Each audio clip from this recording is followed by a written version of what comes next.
Voltando, terceira parte aqui da nossa aula de revisão. Culpabilidade. De acordo com o Código Penal, não exclui imputabilidade. Gente, o que é imputabilidade? Imputabilidade é a possibilidade de você atribuir juridicamente a responsabilidade penal a alguém. Tá? Quando eu falo que alguém é imputável, significa que ele pode ser responsabilizado criminalmente pelos seus atos. Item 1. Coação sofrida pelo agente sem obediência à ordem manifestamente ilegal do superior hierárquico. Não, se a ordem for manifestamente ilegal, naturalmente ele vai responder criminalmente, tá?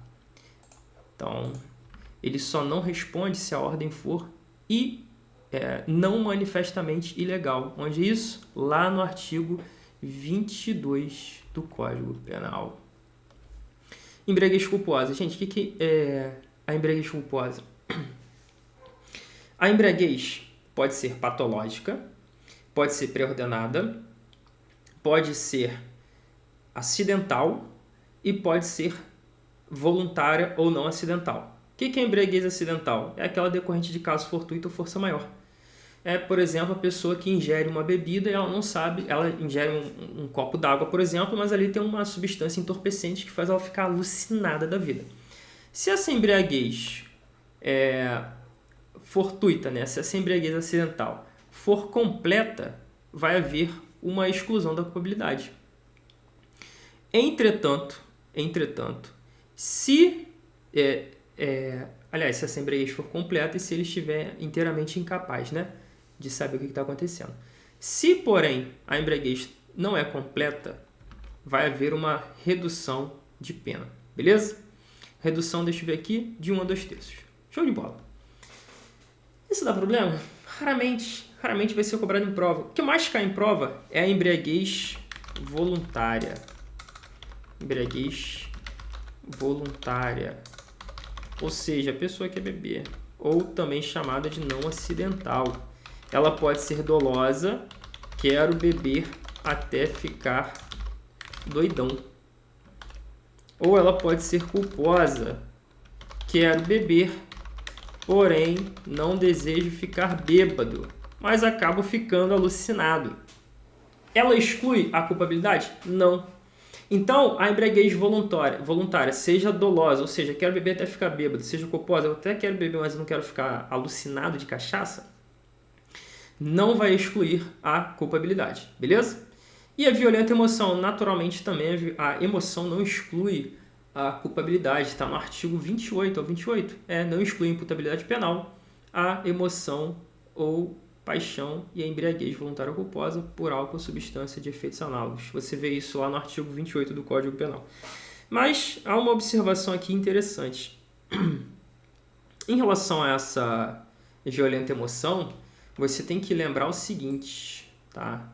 Lembre-se de que lá no artigo 121, parágrafo 1º do Código Penal, nós temos lá, deixa eu abrir aqui para você ver, um privilégio no homicídio. E um dos motivos que vai privilegiar o homicídio é quando o agente atua sob domínio de violenta emoção, logo em seguida há uma injusta provocação da vítima. Onde que está isso? Lá no artigo 121, parágrafo 1º do Código Penalitos. Aqui, ó. Então, se existe ali uma violenta emoção que é seguida a uma injusta provocação da vítima e o agente vem a matar essa vítima, vai haver uma causa de diminuição de pena do homicídio, tá? Nós chamamos isso de homicídio privilegiado. Então, não exclui a imputabilidade penal. A coação, se a ordem for manifestamente ilegal, obviamente não exclui. Não exclui a embriaguez culposa e não exclui a violenta emoção. Deixa eu voltar aqui. Espera aí. Então, o gabarito pode ser letra E de escaminoasflau. Tranquilos? Letra E de eco, letra E de epaminondas, letra E de exato. Tranquilos? Show? Vamos para a próxima questão, tá? Gabaritão, letra E. Engraçado que eu até troquei o aplicativo aqui de pacote aqui, né? Desses arquivos em doc, Mas quando eu uso aqui o marca-texto, tá ficando uma cor horrorosa aí para vocês. Deixa eu ver se o laranja melhora. Melhora, eu vou usar o laranja agora. Vamos lá. Cenário alternativo que apresenta o estado de ânimo que exclui a imputabilidade penal.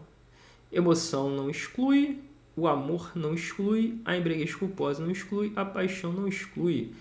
O amor, imagina, o cara comete o crime porque ele ama. É incoerente isso, né? Já que ele ama, como é que ele vai matar a pessoa que ele ama? Então, o gabarito é a letra B, desenvolvimento mental incompleto com a incapacidade de entendimento e de autodeterminação. Isso aqui é uma pessoa que é inimputável. O inimputável está lá no artigo 26 do Código Penal. É um critério biopsicológico, né, que o legislador usa. Deixa eu abrir aqui o 26 para vocês. Tá? Vamos abrir aqui rapidão, que é revisão. É só revisão, você já estudou isso várias vezes. Tá aqui, ó, é isento de pena o agente que por doença mental ou desenvolvimento mental incompleto ou retardado era ao tempo da ação ou omissão inteiramente incapaz de entender o caráter ilícito do fato ou de determinar-se de acordo com esse entendimento. Então vejam vocês que não basta a doença, não basta o desenvolvimento mental incompleto. É necessário também que esse desenvolvimento mental incompleto ou essa doença provoque a inteira incapacidade de compreender o caráter ilícito daquela conduta. Ou, ainda que o indivíduo compreenda o caráter ilícito, ele não consegue se autodeterminar de acordo com esse entendimento. Por exemplo, vou dar um exemplo aqui que já cansei de ver isso na prática, né? Muitos anos trabalhei em promotoria criminal. Às vezes a pessoa ali, isso acontecia muito infelizmente no contexto de estupro de vulnerável. O indivíduo tinha uma deficiência intelectual e isso era argumentado como tese defensiva no sentido de que ele não compreendia que tocar as partes íntimas de uma criança com caráter libidinoso era crime de estupro de vulnerável.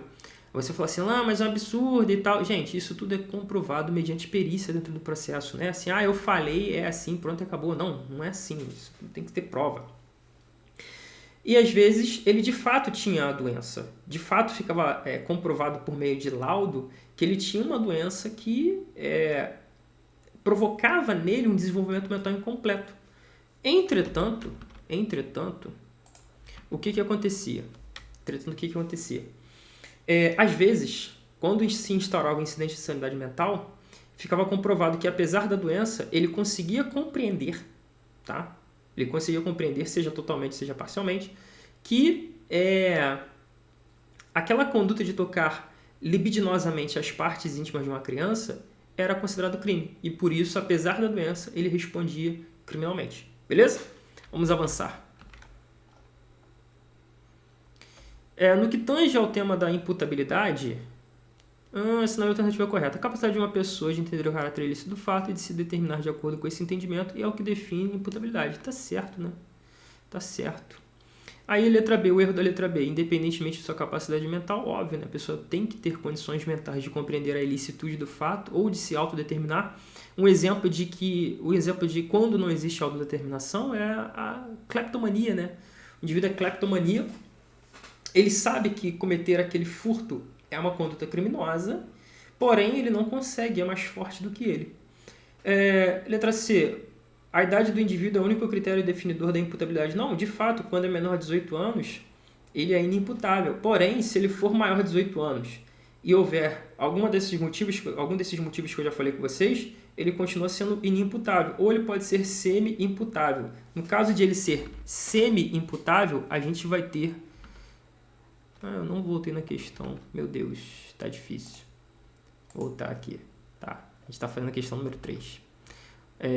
Gabarito é letra A de amor. Letra B. Imputabilidade é a possibilidade de uma pessoa ser penalmente responsabilizada independente de sua capacidade mental. Não. Ela tem que ter condições mentais de compreender que aquela conduta ali é ilícita. Letra C. A idade é o único critério definidor. Não é. A gente viu que não é só a idade. Letra D. Imputabilidade é uma presunção absoluta, não sendo possível questionar a capacidade no momento. Claro que é possível você questionar. Inclusive, existe aquilo que nós chamamos de incidente de insanidade mental. É um instrumento jurídico, né? Jurídico processual, que você utiliza para... O próprio delegado pode pedir, se ele verificar isso na fase de inquérito e tal, E por intermédio desse instrumento, você verifica se aquele indivíduo tem capacidade cognitiva para compreender a ilicitude daquele comportamento. Letra E, a capacidade de identificar após a prática do crime sua autoria em relação a uma conduta ilícita é requisito da imputabilidade. Não tem nada a ver. A capacidade de identificar a sua autoria não tem a ver nada com imputabilidade, não. 4. Adonis, 71 anos, reside sozinho em um bairro violento. Certo dia percebeu como desconhecido, portou uma arma de fogo na cintura e ingressou em seu terreno na calada da noite. Percebeu que o indivíduo caminhava desorientado em seu quintal. Adonis, temendo por sua integridade física, desferiu um disparo. Quando se aproximou, constatou que se tratava de seu vizinho Heitor, que entrou no imóvel por engano, em razão de estar alcoolizado. Heitor foi hospitalizado, porém recebeu alta. O que você pode fazer aqui? Vamos lá, diante do cenário descrito, é correto de quê? Vejam vocês que eu até falei no bloco anterior a respeito da discriminante putativa, né? A discriminante putativa recebe o mesmo tratamento jurídico do erro de tipo, tá?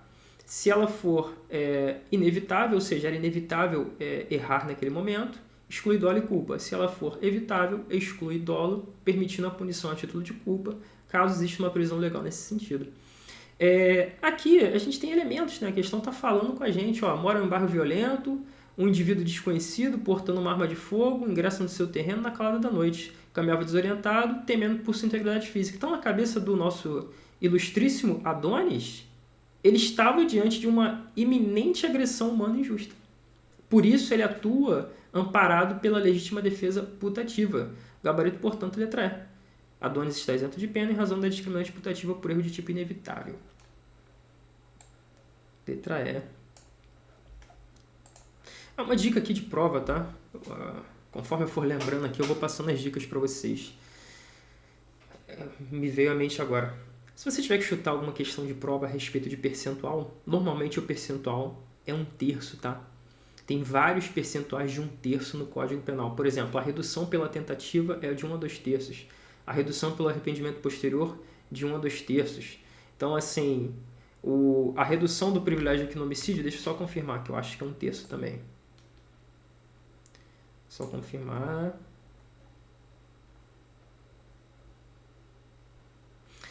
1/6 a 1/3 no homicídio privilegiado. Então, isso é dica de chute, tá?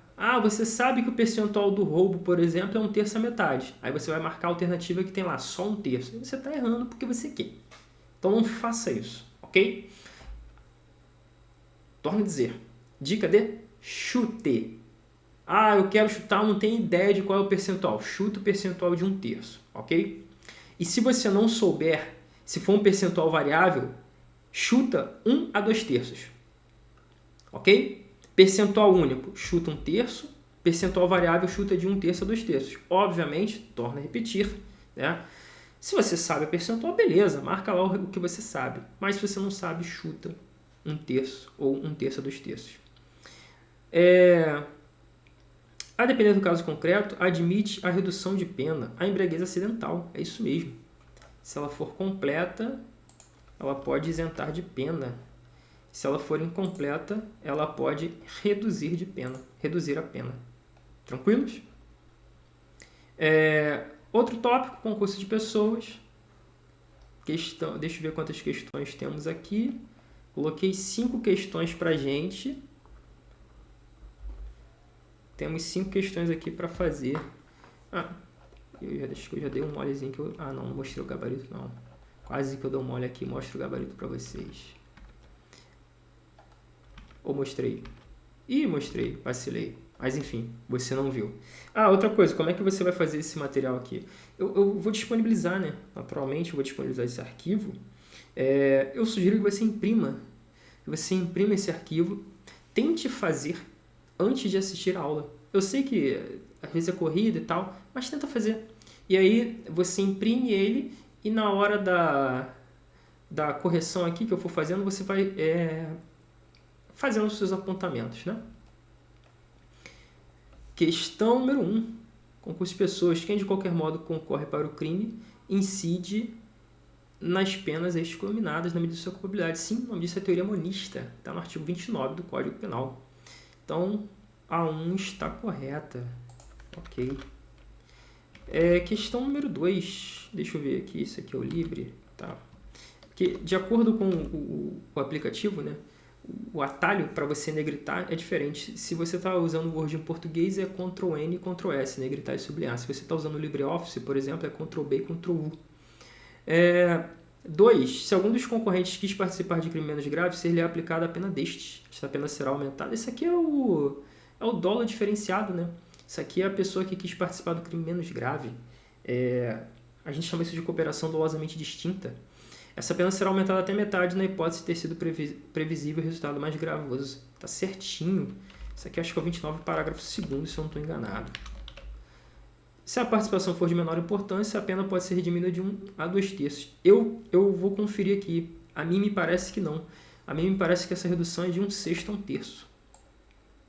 Deixa eu só dar um confere aqui no 29, parágrafo 2º, que eu já dou para vocês a redução corretinha aqui. É isso mesmo.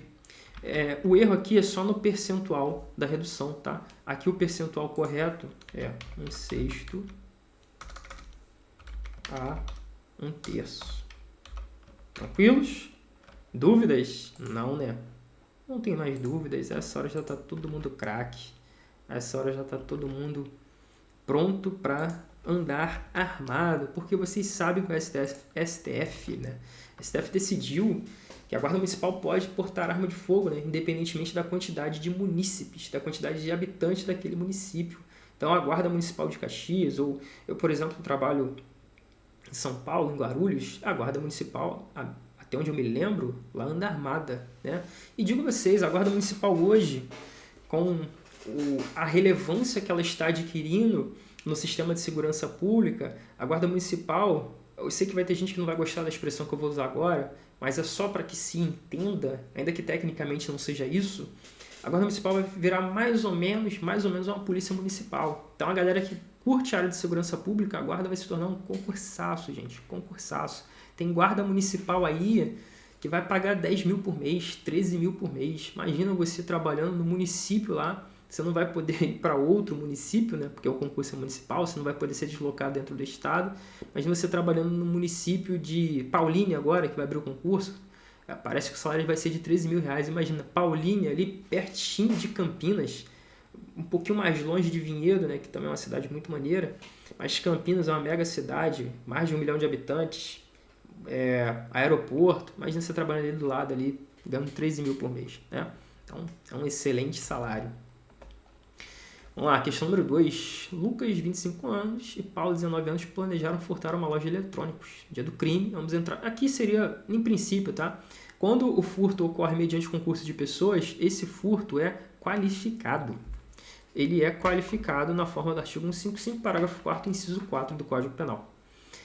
No dia do crime, ambos entraram na loja enquanto Lucas distraiu atendentes. Paulo furtou diversos itens. Após o crime, ambos foram capturados pela polícia e acusados de furto. Paulo, sendo menor de 21 anos, alegou a atenuante da menoridade. Sim, a gente chama isso de atenuante da menoridade relativa. Onde que ela está prevista? Ela deve estar prevista lá no 62. Se a minha memória não está falhando, 62 não, né? É o 65. 62 é agravante, o 65. O 65 é uma atenuante. 65, inciso 1. Ok? Se o agente é menor de 21 anos na data do fato, diminui a pena. Haverá uma diminuição de pena. Alan, como é que é feita essa diminuição de pena? Você não precisa saber. Ela vai incidir na segunda fase da dosimetria da pena. Tá? Você tem pena base, artigo 59, agravantes e atenuantes dos artigos 62 até o 65. O 66 acho que traz atenuante nominada, deixa eu ver aqui. É isso mesmo. Atenuante do 61 até o 66, você tem a segunda fase da dosimetria, que são circunstâncias agravantes e atenuantes. E depois você tem as causas especiais de aumento e diminuição. Você precisa saber disso? Não, a não ser que você vá fazer concurso para magistratura, porque isso aí é muito cobrado na segunda fase, quando você tem que dosar a pena numa sentença. Olha só, a circunstância da menoridade ela é pessoal. E como ela é pessoal, ela não se comunica. Isso está escrito lá no artigo 30 do Código Penal. Deixa eu pegar aqui o artigo 30 para você. Não se comunicam. Eu vou compartilhar a tela aqui com você, meu querido, minha querida. Não se comunicam as circunstâncias e as condições de caráter pessoal, salvo quando elementares do crime. Como a menoridade relativa aqui não é uma elementar do crime, ela não vai se comunicar. ok? Vamos avançar. Então, qual é o gabarito aqui? Letra D, né? Letra D de docinho.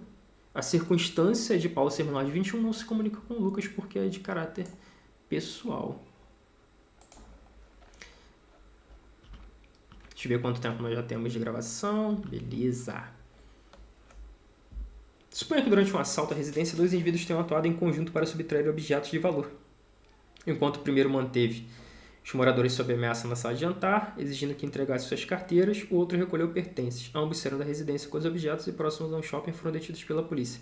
Visando não produzir provas contra si mesmos, alegaram que não sabiam da intenção um do outro e por acaso encontraram-se na prova na frente da residência e decidiram ingressar para tomar água, dado o excessivo calor que fazia. Com base nessa situação hipotética, no que se refere ao concurso de pessoas, vamos lá. Não há concurso de pessoas, já que cada indivíduo age de maneira independente. Como a questão fala aqui que eles só falaram isso porque eles tinham ideia de não produzir contra si mesmos prova, né? Eles mentiram, na verdade, porque o próprio início da questão fala que eles atuaram em conjunto. Essa letra A está descartada, tá?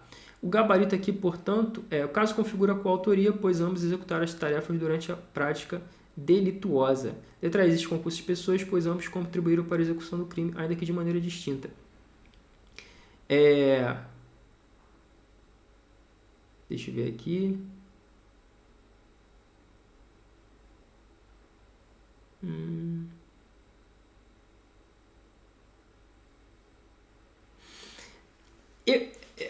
Olha só, é o que eu falo com vocês, né?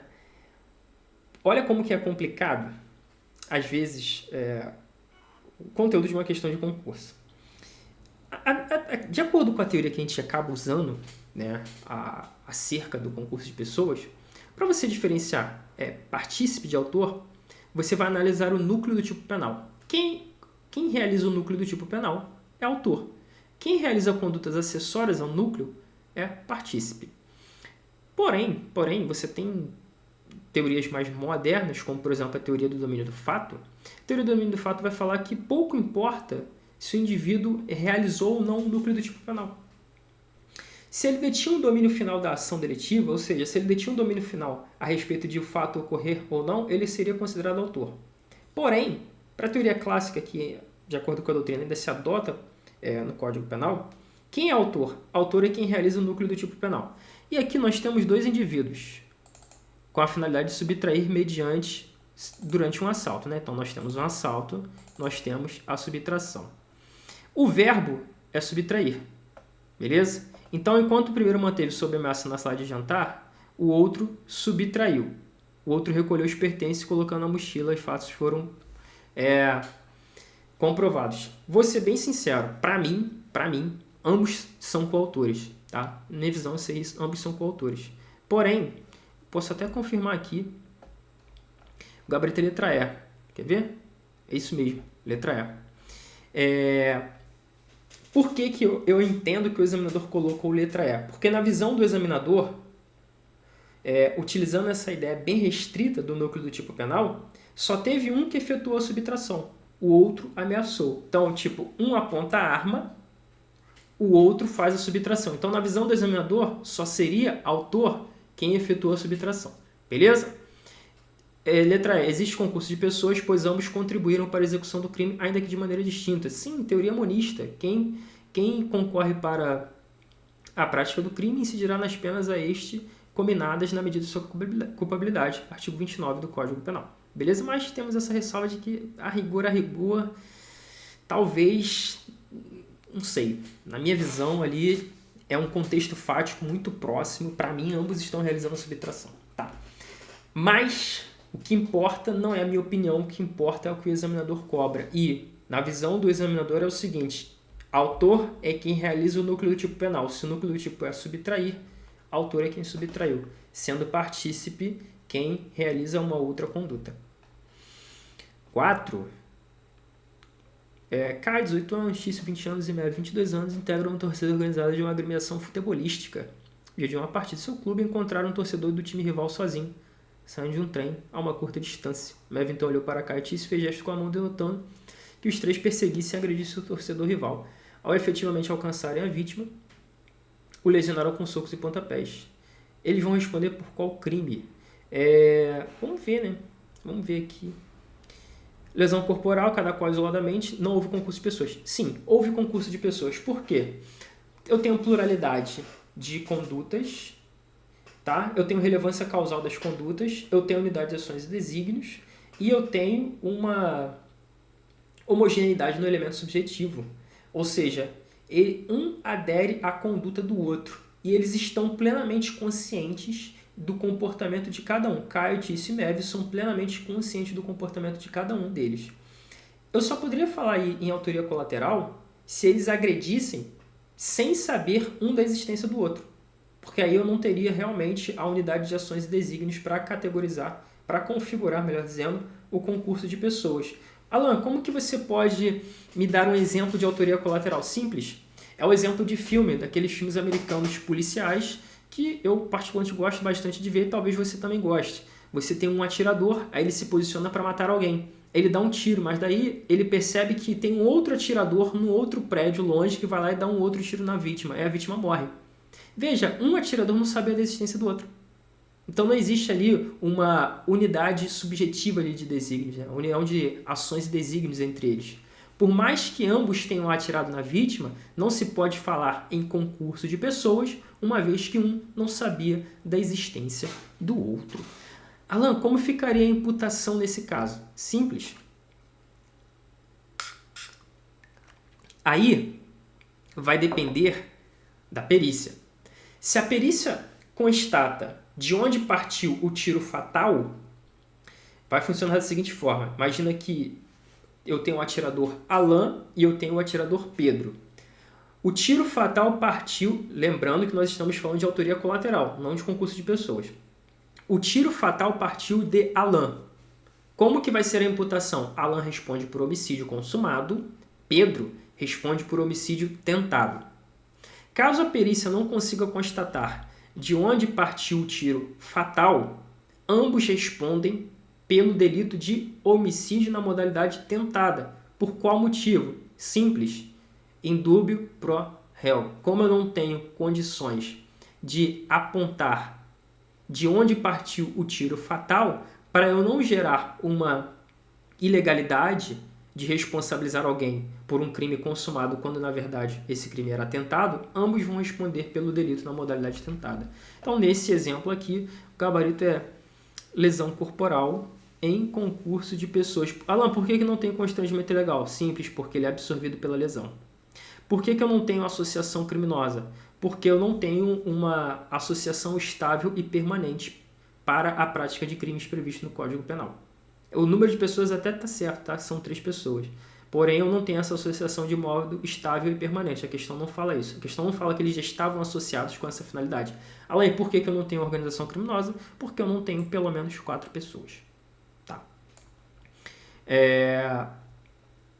Qual a diferença entre associação criminosa e organização criminosa? A diferença básica é: você tem pelo menos 3 pessoas na associação criminosa e você tem pelo menos 4 pessoas na organização criminosa. Além disso, a organização criminosa é muito mais... ela é muito mais punk, tá? Ela é a empresa do crime. A organização criminosa é uma parada que a galera é muito bem organizada. E a lei fala: considera-se organização criminosa a associação de 4 ou mais pessoas estruturalmente ordenada e caracterizada pela divisão de tarefas, com o objetivo de obter, direto ou indiretamente, vantagem de qualquer natureza, mediante infrações penais, prática de infrações penais, cujas penas máximas sejam superiores a 4 anos ou que sejam de caráter transnacional. Então, a tônica da organização criminosa é: além do número de pessoas, além de ela ser mais estruturalmente bem dividida do que a associação criminosa, a finalidade é praticar infrações penais cujas penas máximas ultrapassem 4 anos ou que sejam transnacionais, por exemplo, tráfico internacional de pessoas, de armas, de drogas, etc. e tal. FGV, temida FGV. Alan, por que você pegou questões de várias bancas? Simples, para você ter uma visão ampla. A IDIB, por exemplo, tem pouquíssimas questões. João foi convidado por Murilo para fornecer comida para um grupo de sequestradores durante o período em que a vítima Marcela ficaria em cativeiro. Segundo o convite de participação feito por Murilo, o grupo de criminosos pretendia manter a vítima sequestrada até a obtenção de um preço de resgate ou, no máximo, por uma semana, ocasião em que libertariam a vítima, mesmo sem obtenção da vantagem almejada. De qualquer forma, seria necessário alimentar todos os sequestradores e a vítima durante esse período. Para isso, Murilo pagaria R$200 por dia a João, independentemente de o preço do resgate ser efetivamente recebido. João aceitou o convite e forneceu a comida. João, então, está participando de um sequestro, né? O João é partícipe de um delito de sequestro na medida em que ele aderiu à conduta dos sequestradores. Ah, Alan, nossa, mas ele não está sequestrando. Concordo. Lembra que eu falei que autor, para a teoria clássica ali, em relação ao concurso de pessoas, é quem? Autor é quem pratica o núcleo do tipo. Ele não sequestrou. Porém, ele é partícipe. Quem é partícipe? Quem induz, instiga ou auxilia. Ele está prestando auxílio. Qual é o auxílio que ele está prestando? Alimentar sequestradoras e vítima durante o período da mantença dela em cativeiro. Agora vamos ver, né? Vamos ver pelo que ele vai responder. No entanto, durante o sequestro, os criminosos acabaram matando a vítima. Veja vocês. A questão deixa claro aqui pra gente que, no fundo, João queria participar de um crime menos grave. Nossa, mas sequestro é um crime grave, extorsão mediante sequestro é um crime grave. Concordo que é um crime grave. Mas extorsão mediante sequestro qualificada pela morte é um crime mais grave ainda. Tanto que, salvo melhor juízo, é a pena mínima mais alta que nós temos no Código Penal. Posso até dar uma olhada aqui no 159, isso aqui deve ser um 159 parágrafo 2º. Deixa eu ver aqui. Não, 159 parágrafo 3º. Pena mínima, reclusão de 24 anos. A extorsão mediante sequestro são 8 anos. Se resulta a morte, a pena mínima triplica, né? Vai para 24 anos. A outra pena mínima que nós temos muito alta é do feminicídio, né? Artigo 121A, cuja pena mínima é de 20 anos. Então, João quis participar de um crime menos grave, que é a extorsão mediante sequestro. Não quis, não tem nada na questão que indique que ele desejou participar do crime mais grave. E até porque todos os sequestradores foram ali, falaram com ele, olha, a gente vai soltar a vítima, mesmo que não pague o resgate. Ou seja, esse resultado mais grave sequer era previsível também, né? Então vamos ver. João responderá pelo sequestro, mas não pela morte. A rigor, João deveria responder pela extorsão mediante sequestro, né? Extorsão mediante sequestro, não é só sequestro. Até porque fica nítido ali, desde o começo, que eles estão sequestrando com a finalidade de obter uma vantagem. Mas, como eu disse para vocês, nem sempre é o certo tecnicamente. Às vezes é o mais certo que é apresentado para a gente nas alternativas. Tranquilos? Deixa eu ver aqui. Fechamos aqui nosso timezinho de 30. Voltamos daqui a pouco.